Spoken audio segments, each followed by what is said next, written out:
Hello everyone, this is Johannes and you are watching Board Gaming Ramblings, and today we are taking a look at Blue Lagoon, a new game from Reiner Knizia and published by Blue Orange Games. This is a small little abstract game that I didn't know too much about, but I got a copy in Essen to review, and now I'm reviewing it. So let's take a look at how the game plays, and then I'm gonna come back and tell you what I think about Blue Lagoon. Blue Lagoon is an abstract game where you are trying to score the most points, shockingly enough, by inhabiting these different islands and gaining different resources. The game is played over two phases, which are almost identical with just a tiny different. In the first phase, I can start wherever I want on the table. On the board is what I meant to say. On my turn, I will place one of my pieces on the water like this, coming in with a boat, and it's another player's turn, and it's my turn. So now I can either place adjacent to this, or I can place another place like this. If I want to place adjacent, I can, for example, place here and grab this resource.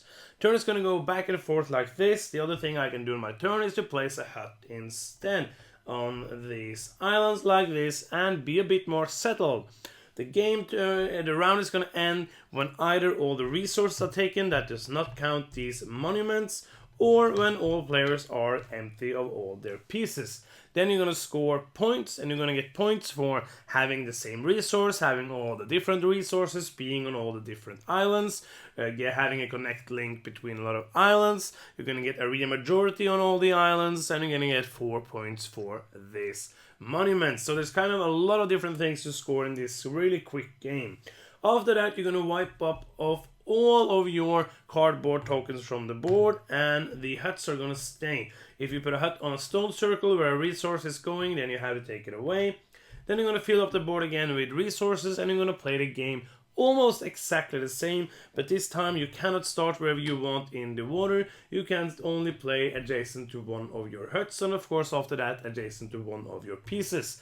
And that is the game. After the second round, the player with the most points is the winner of Blue Lagoon. Let's start off with the artwork and components. There's really nothing in this game that pops out to me being like really beautiful. The board looks okay. It's simple enough to read, like not too interesting with these kind of islands. The artwork here is good. It's not really popping. It's just an okay thing. It looks fine. It's colorful and nice. What I really like about these components are the small huts in all the player colors. They could have been just like a simple thing, like a cube, which usually is what is in these kind of games in older times. But this is really nice huts with doors and they're colored. I really enjoy those. Other than that, the artwork and components for this game are good. Nothing special, works for the game and makes it easy to read and understand what the game is about. Of course, there is this nice little bag. I always like bags. There's a nice little bag with the resources in it, so that's a plus as well. All in all, okay components.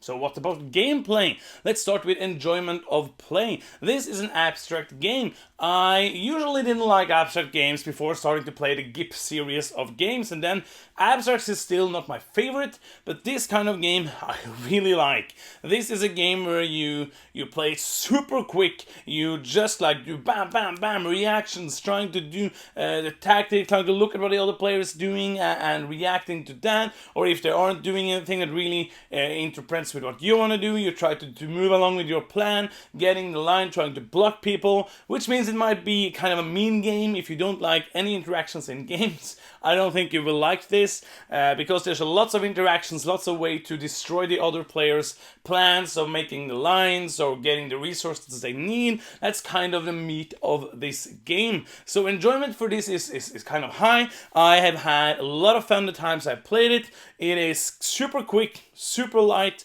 but actually a lot of fun.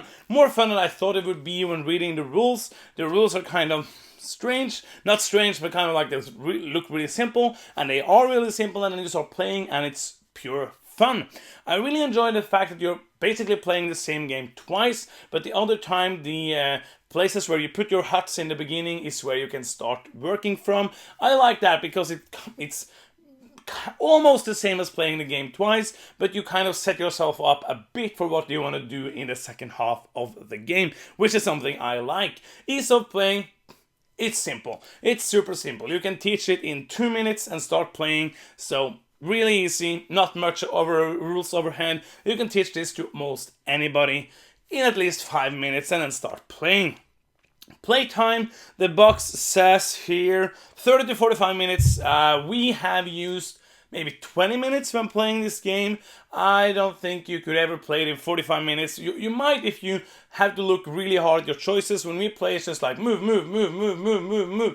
which is how I like this game. This kind of like not do this thinking so hard, but you have a kind of plan in your head and trying to do that plan as fast as possible. That's the way I really like this game. I think if it would take 45 minutes, I wouldn't have fun with it, but for a 20-minute game, which it takes us to play now, it's really good. Player count, I played with 2 and 3, haven't played at 4. It works great at 2 and 3. One of the players I played with at 3 kind of was worried that with 3 players it might end up being 2 players interacting and the other player just getting to do what he wants to do. But I think that when you play it a couple more times, you will see and try to interact with all players. That's just my thoughts after the games I played. Replayability, I think of this is kind of medium again. It's going to be different where the different resources are every time. But other than that, the game is going to be pretty static, pretty the same way to score points. You're going to have kind of the same strategy every time you play, just a bit changed up depending on where the different resources are. So the replayability is not really high with this one, but enough so you can play it maybe 5, 6, 7 times. And if you don't play it all the time, it's not going to be a problem, I think. Final thoughts, this is a simple game that you can teach to anybody in quite a short time. It's fun to play, it's fast to play, it's interesting enough.